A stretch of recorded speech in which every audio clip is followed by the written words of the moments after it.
वो कर देंगे trimming. Yes, good morning student, I think you are fine. जैसा कि आपको पता है हम नरेशन पढ़ रहे हैं और नरेशन के अंदर हम टेंसेस का चेंजेस कर रहे थे कि किस प्रकार से डायरेक्ट स्पीच से इनडायरेक्ट स्पीच में हम टेंस को चेंज कर देते हैं। तो हमने प्रेजेंट के सारे टेंस हमने चेंज कर दिए थे, यानी कि प्रेजेंट इंडेफिनिट को हमने पास्ट इंडेफिनिट में चेंज करना है, प्रेजेंट कॉन्टिन्यूस को हमने पास्ट कॉन्टिन्यूस में, प्रेजेंट परफेक्ट को हमने पास्ट परफेक्ट में चेंज किया और प्रेजेंट परफेक्ट कॉन्टिन्यूस को हमने पास्ट परफेक्ट कॉन्टिन्यूस में चेंज किया। ये सब हम पढ़ चुके हैं, ठीक है। और आज पढ़ेंगे हम पास्ट टेंस जो है किस प्रकार से चेंज होगा हमारा, वो पढ़ेंगे हम। और उसके बाद जो है जो भी चेंजेस होंगे वो पढ़ेंगे, रूल नियम जो भी हैं वो सब के सब पढ़ेंगे।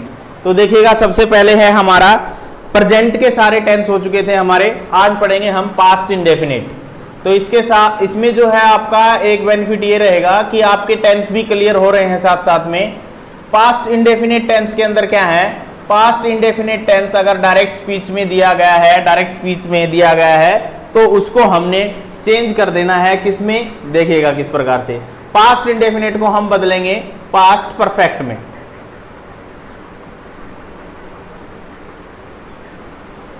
किस प्रकार से, जैसे देखिए हमें पता है पास्ट इंडेफिनिट में वर्ब की सेकंड फॉर्म यूज होती है कौन से सेंटेंस में, सिंपल सेंटेंस में। अगर सिंपल वाक्य दिया गया है और उसके अंदर वर्ब की सेकंड फॉर्म दी हुई है तो हम उसको पास्ट परफेक्ट में बदलेंगे।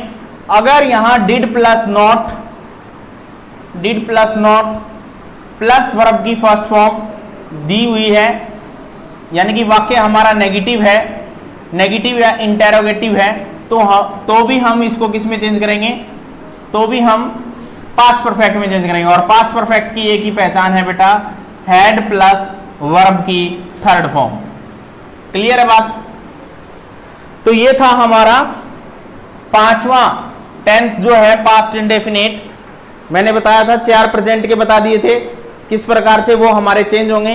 अब पांचवा है past indefinite tense. Past indefinite tense में मैंने बताया था कि वर्ब की सेकंड फॉर्म सिंपल सेंटेंस में होती है और did plus not plus verb की फर्स्ट फॉर्म नेगेटिव या इंटेरोगेटिव सेंटेंस में होता है, जो हमारा डायरेक्ट से इनडायरेक्ट में किस में कन्वर्ट हो जाएगा, हेड प्लस वर्ब की थर्ड फॉर्म में कन्वर्ट हो जाएगा। एग्जांपल आपके सामने है, जैसे देखिए, ही said to me comma inverted comma start, I saw a lion in the forest। देखिए भाई, ये मेरा जो है वो रिपोर्टिंग वर्ब है और ये जो पार्ट है वो मेरा रिपोर्टेड स्पीच है। ध्यान से सुनो, ये रिपोर्टिंग वर्ब है, ये रिपोर्टेड स्पीच है। रिपोर्टिंग वर्ब अब तक हमने पास्ट टेंस में ही किया है, said to, ठीक है।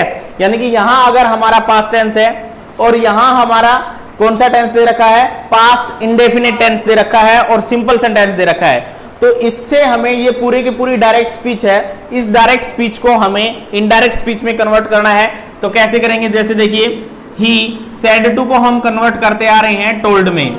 ही टोल्ड मी, दोनों कंजक्शंस को जोड़ने के लिए, कोमा और इन्वर्टेड कोमास को हटाने के लिए हम दैट कंजक्शन का प्रयोग करते हैं। He told me that. यहां है आई हमारा कौन सा प्रोनाउन है बेटा, फर्स्ट पर्सन प्रोनाउन है। और फर्स्ट पर्सन प्रोनाउन को हम किस में चेंज करते हैं, first person will be change according to the subject of reporting verb. Complete याद कीजिएगा, पूरा बोलना हमें। First person will be change according to the subject of reporting verb. Reporting verb का सब्जेक्ट क्या है हमारा, ही, और ही एक मैस्कुलाइन जेंडर है ना। तो यहां पर हमारा क्या हो जाएगा, he told me that he. यहां सा है, सा कौन सा टेंस बता रहा है हमें, वर्ब की सेकंड फॉर्म। और वर्ब की सेकंड फॉर्म जो है वो पास्ट इंडेफिनिट में सिंपल में यूज होती है, उसको हम कन्वर्ट कर देंगे हेड प्लस वर्ब की थर्ड फॉर्म में। तो यहां हमारा आ जाएगा ही had scene, he had scene. हमें पता है सा वर्ब की सेकंड फॉर्म है और थर्ड फॉर्म इसकी हो जाएगी seen. He had seen a lion in the forest. Clear है बात, समझ में आई। अगर यहां आई की जगह वी होता, तो ध्यान सुनो, अगर यहां होता we saw a lion in the forest, तो देखिए वी हमारा फर्स्ट पर्सन प्रोनाउन है, first person pronoun will be change according to the subject. Subject क्या है हमारा? ही है ना सब्जेक्ट। तो ये सिंगुलर है और ये प्लूरल है, तो ही का प्लूरल क्या बनेगा? दे बनेगा ना, तो इसीलिए हम यहां पर क्या कर देते? दे कर देते। That they had seen A line in the forest. ये बात क्लियर है, बिल्कुल सही है। 10th की एमबीडी के अंदर दिए हुए हैं इस प्रकार के एग्जाम्पल, आप देख सकते हो। सेट नंबर 3 में क्वेश्चन नंबर 6 दिया हुआ है, ये बिल्कुल सेम मिलेगा ऐसा, ठीक है। तो इस प्रकार से ये देखिएगा, अगर इसी सेंटेंस को मैं नेगेटिव करता हूं, did plus not plus verb की फर्स्ट फॉर्म दे रखी हो हमारी रिपोर्टिंग स्पीच में। नेक्स्ट एग्जांपल देखिए, he said to me, comma inverted comma start, you did not play cricket yesterday। देखिए भाई, you did not play cricket yesterday, तो इसको हम कैसे चेंज करेंगे? ये हमारा रिपोर्टिंग वर्ब है और ये हमारा रिपोर्टेड स्पीच है कि नहीं है? तो इसको देखिए हम कैसे चेंज करेंगे। ही सेड टू को हम किस में चेंज करते हैं? टोल्ड में। ही टोल्ड मी, और दोनों सेंटेंसेस को जोड़ने के लिए दैट कंजक्शन यूज किया हमने। यू हमारा कौन सा प्रोनाउन है? सेकंड पर्सन प्रोनाउन है, और second person pronoun will be change according to the object of reporting verb. Reporting verb का ऑब्जेक्ट बेटा यहां पर मी है, और ये यू जो है वो एक सब्जेक्टिव फॉर्म में यूज हुआ है इस सेंटेंस के अंदर। इस रिपोर्टेड स्पीच के अंदर यू एक सब्जेक्ट का कार्य कर रहा है कि नहीं कर रहा? और यहां मी जो है रिपोर्टिंग वर्ब में किसका कार्य कर रही है? ऑब्जेक्ट का कार्य कर रही है, यहां ऑब्जेक्ट के रूप में यूज हुआ है। तो यहां जो है ये सब्जेक्ट, ये ऑब्जेक्ट, तो second person will be change according to the object. Object क्या है? मी, और मी का सब्जेक्टिव फॉर्म क्या बनेगा? क्या बनेगा? आई। तो इसीलिए हम यहां क्या यूज करेंगे? आई। Is that clear? समझ गए ना बात? समझे? दोबारा से देखिए, यू हमारा सेकंड पर्सन था, और second person will be change according to the object of reporting verb. Object में यहां हमारा मी था, तो मी का सब्जेक्टिव फॉर्म क्या होगा? आई, क्योंकि यहां यू जो है वो एक सब्जेक्टिव फॉर्म के रूप में यूज हुआ है। क्लियर है बात? इसीलिए हमने यहां क्या यूज किया? आई। तो ही टोल्ड मी दैट आई, ऊपर जो सेंटेंस है वो did plus not plus verb की फर्स्ट फॉर्म के रूप में यूज हो रहा है, और did plus not plus verb की फर्स्ट फॉर्म हमारी पास्ट इंडेफिनिट के नेगेटिव और इंटरोगेटिव सेंटेंस में यूज होती है, और जिसको हमने एड प्लस वर्ब की थर्ड फॉर्म में कन्वर्ट कर देना है, चेंज कर देना है। सिंपल है। तो यहां देखिए, he told me that I, you को हमने आई में चेंज कर दिया, प्रोनाउन चेंज हो गया। अब आती है बारी हमारी टेंस चेंज की। तो डिड प्लस नॉट है, तो डिड की जगह हम क्या करेंगे? हैड, ठीक है, और नोट का हमने नोट रखा, और यहां वर्ब की फर्स्ट फॉर्म को हमने वर्ब की थर्ड फॉर्म में कन्वर्ट करना है, तो प्ले की थर्ड फॉर्म हो जाएगी प्लेड। ठीक है, I had not played cricket, और यस्टरडे को बेटा हम किस में चेंज करते हैं? The previous day. I he told me that I had not played cricket the previous day, the previous day. ठीक है भाई, इस प्रकार से ये हो जाएगा। क्लियर है बात? तो ये सिंपल है रूल। तो ये है हमारा 5वां रूल। अब उसके बाद करते हैं हम छठा रूल। छठा रूल देखिए किस प्रकार से है। Can I erase examples? Good. Next देखिए, नेक्स्ट है 6th। अब पास्ट इंडेफिनिट के बाद टेंस आता है हमारा पास्ट कॉन्टिन्यूस। देखिए पास्ट कॉन्टिन्यूस को किस प्रकार से बदलेंगे? Past continuous, CONTINUOUS, past continuous tense. We know very well that in past continuous tense was, were plus verb की फर्स्ट फॉर्म के साथ ING यूज होता है, कि पास्ट कॉन्टिन्यूस के अंदर वाज वर प्लस वर्ब की first form plus ING use होता है। यही होता है ना पहचान इसका। तो पास्ट कॉन्टिन्यूस को हम चेंज कर देंगे भाई किसके अंदर?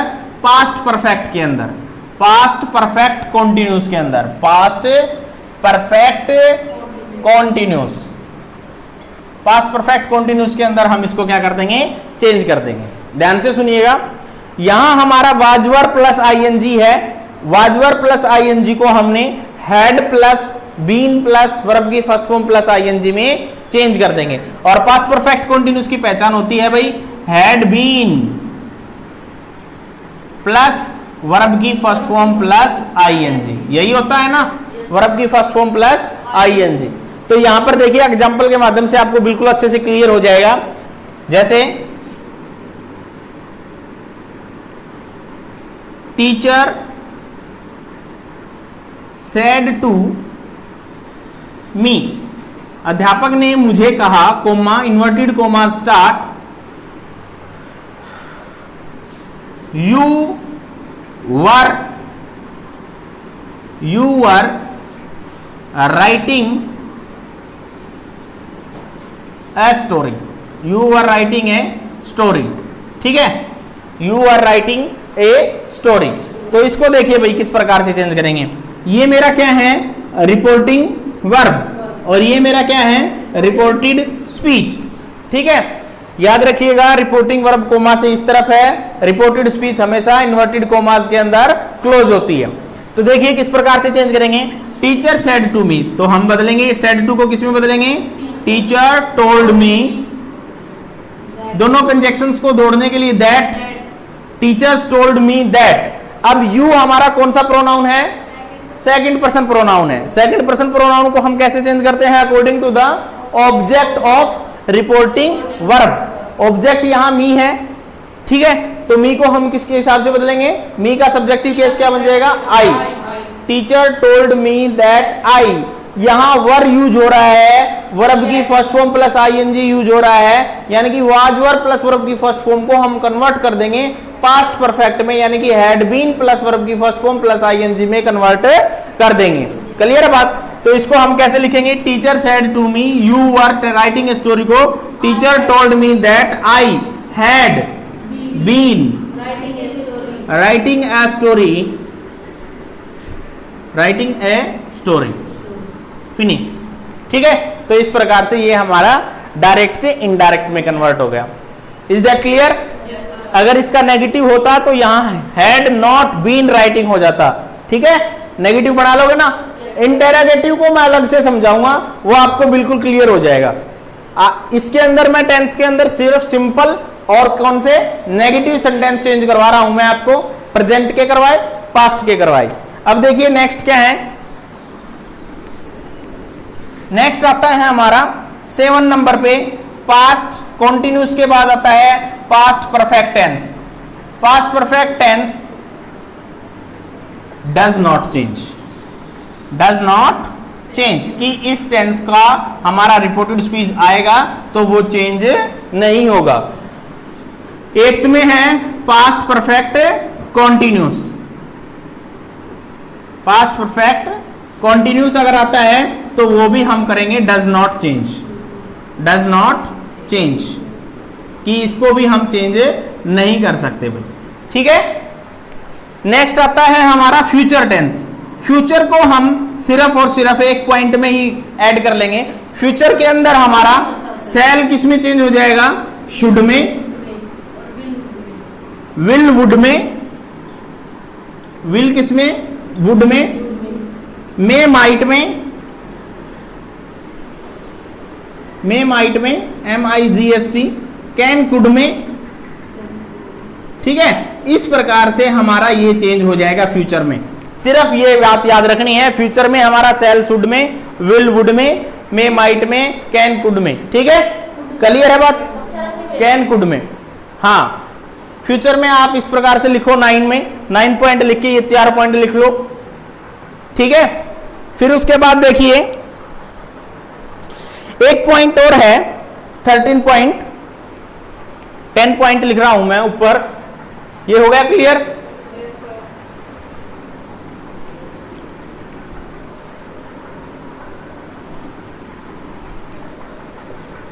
एक पॉइंट है ये, इसके अंदर क्या कहता है, when we refer to universal truth और habitual action in direct speech. जब डायरेक्ट स्पीच के अंदर, मैंने इस तरफ डायरेक्ट स्पीच लिखा था प्रेजेंट इंडेफिनिट से पहले लिखा था ना, और इस तरफ क्या लिखा था, इनडायरेक्ट स्पीच। तो इस तरफ लिखोगे आप when when we refer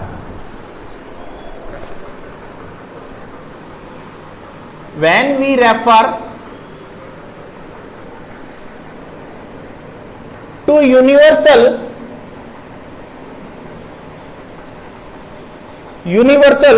truths or habitual action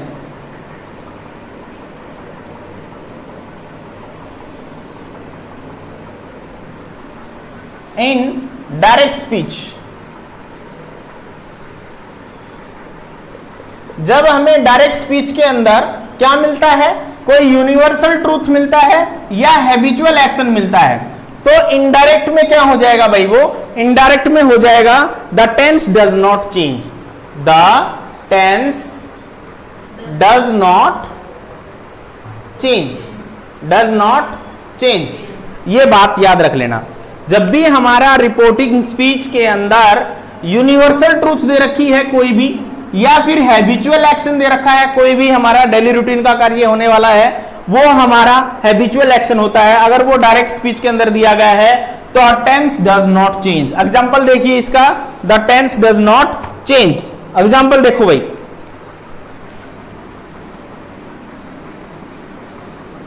mother said to me, comma inverted comma through, the sun rises in the east. देखो भाई, ये यूनिवर्सल ट्रूथ है हमारी, ये मेरा क्या था, रिपोर्टिंग वर्ब, और ये मेरा रिपोर्टेड स्पीच। समझ में आ रहा है आंचल, ये रिपोर्टिंग वर्ब, ये रिपोर्टेड स्पीच। 10 पॉइंट में कहता है when we refer to universal truth और habitual action in direct speech, जब डायरेक्ट स्पीच के अंदर, रिपोर्टेड स्पीच के अंदर दिया होता है कि कोई यूनिवर्सल ट्रूथ दे रखी है या कोई हैबिचुअल एक्शन दे रखा है, the tense does not change, the tense does not change. ठीक है, यहां आप यूनिवर्सल ट्रूथ और हैबिचुअल एक्शन लिख सकते हो, या फिर कोई हिस्टोरिकल इवेंट लिख सकते हो, या फिर कोई साइंटिफिक रीजन वाली जो बात है वो बिल्कुल सर्व सत्य है, वो बात हो सकती है यहां। ठीक है, या हैबिचुअल एक्शन जो डेली रूटीन के कार्य होते हैं वो अगर दिया गया है यहां पर, तो उसका टेंस हम चेंज नहीं करते। तो हम इसको सिर्फ कैसे लिखेंगे, मदर, डायरेक्ट से इनडायरेक्ट में लिखेंगे हम, सेड टू को हम टोल्ड में चेंज करते आ रहे हैं, mother told me that conjunction का यूज करते आ रहे हैं हम तक। अब यहां है the sun rises in the east, अगर हम वैसे देखें तो राइजेज जो है वर्ब की फर्स्ट फॉर्म है, प्रेजेंट इंडेफिनिट टेंस में है ना, इसको मैं पास्ट में चेंज कर दूं, लेकिन नहीं, क्यों नहीं चेंज करेंगे, क्योंकि ये एक यूनिवर्सल ट्रूथ है, ये एक सार्वभौमिक सत्य वाली बात है, इसको हमें चेंज नहीं करना है। तो अब हमारा काम ये बनता है कि जब हम रिपोर्टेड स्पीच को पढ़ेंगे तो उसका अर्थ हमें समझना बहुत जरूरी है। ठीक है, क्लियर है बात। तो इसके अर्थ को समझते हुए हमने इसको टेंस चेंज नहीं करना है। कई बार हमारा यहाँ क्या होगा, प्रोनाउन चेंज होंगे, सिर्फ और सिर्फ क्या चेंज होंगे, प्रोनाउन चेंज होंगे, एडवर्ब चेंज होंगे, लेकिन टेंस वही रहेगा। ठीक है, क्लियर है बात। तो इस प्रकार से हो जाएगा that the sun rises in the east. बात खत्म, बिल्कुल क्लियर। ठीक है, तो इस प्रकार से ये एग्जांपल है, when we refer to universal truth और habitual action in direct speech we the tense does not change, the tense does not change. तो इस प्रकार से ये क्लियर हो जाएगा। क्लियर है बात। नेक्स्ट देखिए,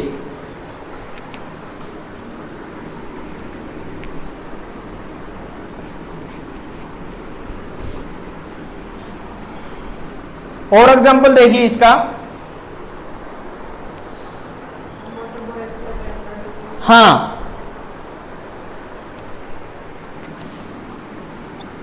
teacher said to us, teacher said to us, अध्यापक ने हमें बताया, कोमा इन्वर्टेड कोमा शुरू, water boils at 100 degree Celsius. ठीक है भाई, तो ये हमारी क्या है, एक साइंटिफिक रीजन वाली बात है, वैज्ञानिक तथ्य है ना हमारा कि पानी 100 डिग्री के ऊपर उबलता है ना। तो इस प्रकार की हैबिचुअल बातें या यूनिवर्सल ट्रूथ वाली बातें, ठीक है, वो हमारी रिपोर्टेड स्पीच के अंदर दी हुई है, तो वो चेंज नहीं होंगी। तो इसको हम कैसे चेंज करेंगे, टीचर सेड टू को टोल्ड में बदलेंगे, told us that water boils at 100 degree Celsius. ठीक है, क्लियर है। ये दोनों एग्जांपल लिखो इसके अंदर। या फिर ऐसा हो जाए, एक एग्जांपल और देखिए,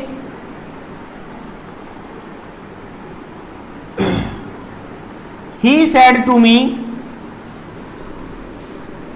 comma inverted comma शुरू, India became free in 1947 की भारत 1947 में क्या हुआ था, फ्री हुआ था, आजाद हुआ था। तो इस प्रकार से हम इसको लिखेंगे, ही सेड टू को हम लिखेंगे टोल्ड में, he told me that India became free in 1947। ठीक है, तो इस प्रकार से अगर हमारी कोई हिस्टोरिकल इवेंट है, यूनिवर्सल ट्रूथ है, हैबिचुअल एक्शन है, वो रिपोर्टेड स्पीच के अंदर दिया गया है, तो उसका टेंस हम चेंज नहीं करते। क्लियर है बात, समझ गए, क्लियर है। नेक्स्ट देखिए,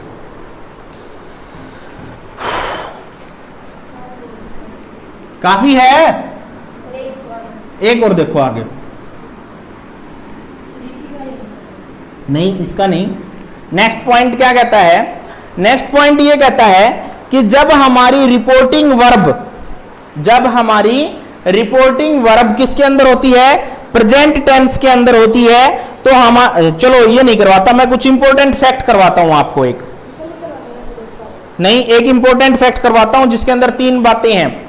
लिखो नया पॉइंट बना के, इंपॉर्टेंट फैक्ट, इंपॉर्टेंट फैक्ट्स लिखो, और उसके आगे एक बात लिखनी है, क्या, there are 3 situations, there are 3 situation, SITUATION, there are 3 situations in which even if the reporting verb is in the past, reporting verb is in the past, we do not change the tenses, but we do not change the tenses in the reporting speech.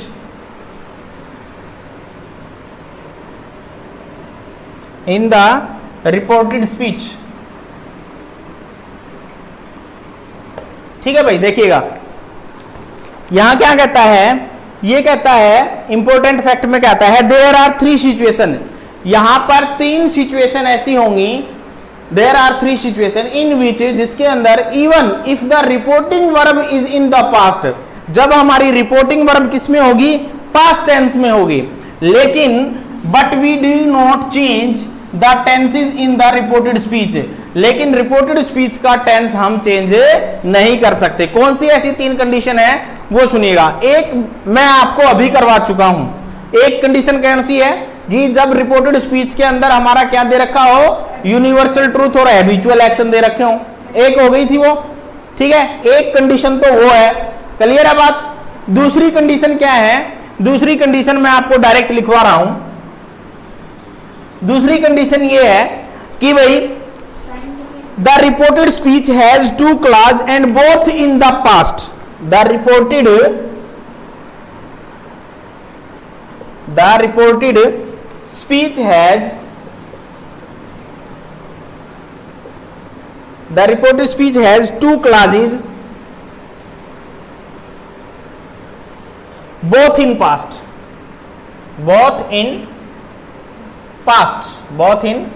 कि दोनों की दोनों past tense में होती है। देखो 3 situation है, 3 condition है, 3 इंपॉर्टेंट फैक्ट हैं, 3 ऐसी बातें हैं जब रिपोर्टेड स्पीच के अंदर दिया हुआ टेंस चेंज नहीं होता, कौन सी ऐसी 3 बातें हैं? Number 1 habitual action, universal truth, historical event, ठीक है, हैबिचुअल एक्शन, ये सारे अगर रिपोर्टेड स्पीच में दिए गए हैं तो हमारा रिपोर्टेड स्पीच का टेंस चेंज नहीं होता। नंबर 1 बात थी। नंबर 2 बात है कि जब हमारी रिपोर्टेड स्पीच के अंदर 2 क्लास दिए गए हैं और दोनों के दोनों हमारे पास्ट टेंस में हो तो हमारा रिपोर्टेड स्पीच का टेंस चेंज नहीं होता। एग्जाम्पल देखिए, आपको क्लियर हो जाएगा एग्जाम्पल से। एग्जाम्पल में क्या कहता है? एग्जाम्पल में कहता है Reena said to me, Reena said to me, Reena said to me, comma inverted comma start, Neha was tired, Neha was tired, Neha was tired, so she did not, so she did not, did not go out, go out to play, to play with friends, छोड़ो, ठीक है। इस प्रकार से ये बात है। देखो भाई यहां पर 2 पार्ट है, ये मेरा रिपोर्टिंग वर्ब है, क्लियर है इतनी बात, और ये इस तरफ वाला जो पार्ट है वो मेरा रिपोर्टेड स्पीच है। समझ रहे हो आप? रिपोर्टिंग वर्ब और रिपोर्टेड स्पीच दिया हुआ है। रिपोर्टिंग वर्ब है ही, Reena said to me, Neha was tired so she did not go out to play, इसीलिए वह घर से बाहर खेलने नहीं गई। देखिए भाई क्या कहता है, Reena said to me, reporting verb, reported speech. यहां रिपोर्टिंग वर्ब पास्ट टेंस में है, रिपोर्टिंग वर्ब पास्ट टेंस में है, सेड टू लिखा हुआ है, देखो इधर से पास्ट टेंस में है कि रिपोर्टिंग वर्ब पास्ट टेंस में होते हुए भी रिपोर्टेड स्पीच का टेंस चेंज नहीं होता 3 कंडीशन में। कौन सी कंडीशन? नंबर 1 थी हैबिचुअल एक्शन वाली, यूनिवर्सल ट्रूथ वाली, हिस्टोरिकल इवेंट वाली। दूसरा बात यह है कि जब हमारी रिपोर्टेड स्पीच, ये रिपोर्टेड स्पीच है, इसके अंदर 2 क्लास दे रखे हो और दोनों के दोनों किस में हो? पास्ट टेंस में हो।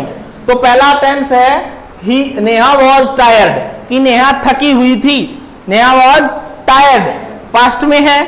दूसरा क्लास क्या है? So she did not go out to play, इसीलिए वह खेलने के लिए नहीं गई, खेलने के लिए नहीं गई। तो दूसरा भी did not go, did not plus verb की फर्स्ट फॉर्म कौन से टेंस में यूज होता है?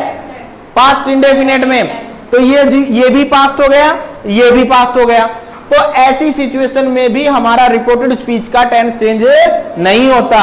ये रूल, ये इंपॉर्टेंट बात आपको पहले नहीं सीखी होगी शायद, इसीलिए मैं आपको बार बार बता रहा हूं, इसको सीख लीजिएगा कि रिपोर्टेड स्पीच के अंदर जब 2 टेंस दे रखे हैं और दोनों के दोनों पास्ट में दे रखे हैं, 2 क्लास दे रखी हैं और दोनों की दोनों पास्ट में दे रखी हैं, तो उसका टेंस भी चेंज नहीं होता। तो देखिए Reena said to me Neha was tired so she did not go out to play, तो इसको हम चेंज करेंगे, रीना सेड टू को हम टोल्ड में चेंज करते आ रहे हैं, told me that, Neha third person है, थर्ड पर्सन को हम चेंज नहीं कर सकते, तो नेहा का नेहा हो जाएगा was tired so she did not go out to play, बिल्कुल सेम रह जाएगा हमारा रिपोर्टेड स्पीच का टेंस, बिल्कुल सेम। ठीक है, तो इस प्रकार से कंडीशन नंबर 2 है, सिचुएशन नंबर 2 है। 1 मैं आपको पहले करवा चुका हूं, रिपीट नहीं करना चाहता मैं। 2 नंबर मैंने लिख दिया। 3 सिचुएशन है इस प्रकार की, तीनों को मैं आपके सामने एक्सप्लेन करूंगा। ठीक है, दूसरी को समझ लिया ना? दूसरी में क्या बताया? The reported speech has 2 class and both in past, और दोनों की दोनों किसके अंदर होती हैं? पास्ट में होती हैं, तो हम रिपोर्टेड स्पीच का टेंस चेंज नहीं करते। क्लियर है बात? नेक्स्ट देखिए भाई, can I erase it, example को इरेज कर रहा हूं और तीसरा पॉइंट लिख रहा हूं। तीसरा पॉइंट देखिए बेटा, तीसरा पॉइंट क्या कहता है? The reported speech describes a situation which still exist when the speech is reported. देखिएगा भाई, थर्ड जो है वो देखिएगा, the reported speech, the reported speech, the reported speech describes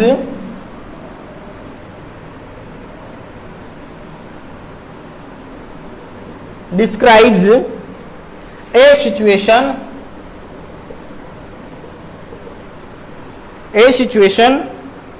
which still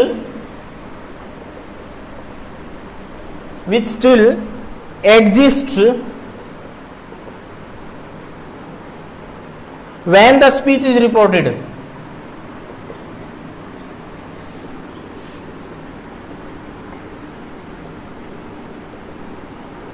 देखो भाई क्या कहता है, तीसरी कंडीशन में कहता है the reported speech described, reported speech जो है वर्णित की जाती है ए सिचुएशन, एक ऐसी सिचुएशन में which still exist when the speech is reported, यानी कि वो उसी समय घटित होती है जिस समय वो बात बोली जाती है, उस सिचुएशन को भी हम रिपोर्टेड स्पीच के टेंस को चेंज नहीं करेंगे। एग्जांपल देखिए, एग्जांपल से बिल्कुल क्लियर हो जाएगा। मिस्टर गुप्ता said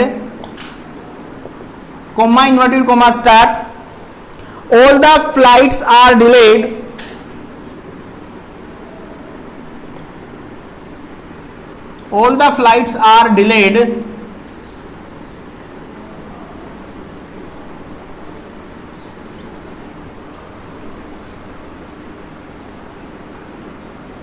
due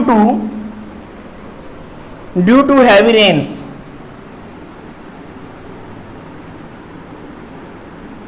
भारी बरसात के कारण सारी की सारी जो फ्लाइट से हैं वो डिलेड कर दी गई हैं, देरी से हैं, due to heavy rains, all the flights are delayed due to heavy rains. तो यहां देखिए ये मेरा रिपोर्टिंग वर्ब है बेटा और ये मेरा रिपोर्टेड स्पीच है, और रिपोर्टेड स्पीच जो है वो उसी समय व्यक्त किया जा रहा है जिस समय वो घटना घटी है, जिस समय जो काम हुआ है उसी समय बोला जा रहा है कि तेज बारिश की वजह से जो है सारे की सारे फ्लाइट्स जो है वो देरी से हैं, ठीक है, लेट हैं। तो यहां पर जो बात बोली जा रही है उसी को जो है ट्रांसलेट किया जा रहा है, ठीक है, उसी समय बताया जा रहा है। तो उस सिचुएशन में भी हम रिपोर्टेड स्पीच के टेंस को चेंज नहीं करेंगे। याद रख लेना इस बात को भी, थर्ड पॉइंट था, इंपॉर्टेंट था। तो इसमें हम कह रहे हैं mister Gupta said that all the flights delayed due to the heavy rains, बिल्कुल सेम हो जाएगा, ठीक है, बिल्कुल सेम। क्लियर है? तो इस प्रकार से ये तीन इंपॉर्टेंट फैक्ट थे जो आपको याद करने हैं कि रिपोर्टेड स्पीच का टेंस चेंज नहीं होता। हालांकि हमारी रिपोर्टिंग वर्ब पास्ट टेंस में है, लेकिन फिर भी हमारी रिपोर्टेड स्पीच का टेंस चेंज नहीं होता। तो जितना काम बेटा करवाया गया है उसको अच्छे से राइट डाउन करना है, लर्न करना है और अपनी नोटबुक में लिखना है, ठीक है। तो इस प्रकार से हमारे जो नरेशन के जो टेंसेस थे वो हमने कंप्लीट किए हैं। नेक्स्ट टाइम हम इसके अंदर लेके आएंगे इंटेरोगेटिव सेंटेंसेस को किस प्रकार से सोल्व करते हैं, इंटेरोगेटिव सेंटेंसेस को किस प्रकार से सोल्व करते हैं वो हम नरेशन के अंदर पढ़ेंगे कि हमारा रिपोर्टेड स्पीच में दिया हुआ वाक्य अगर इंटेरोगेटिव हो तो उसको हम कैसे सोल्व करते हैं, वो हम नेक्स्ट वीडियो में पढ़ेंगे। तो आज के लिए इतना ही काफी है। थैंक यू वेरी मच, बहुत बहुत धन्यवाद।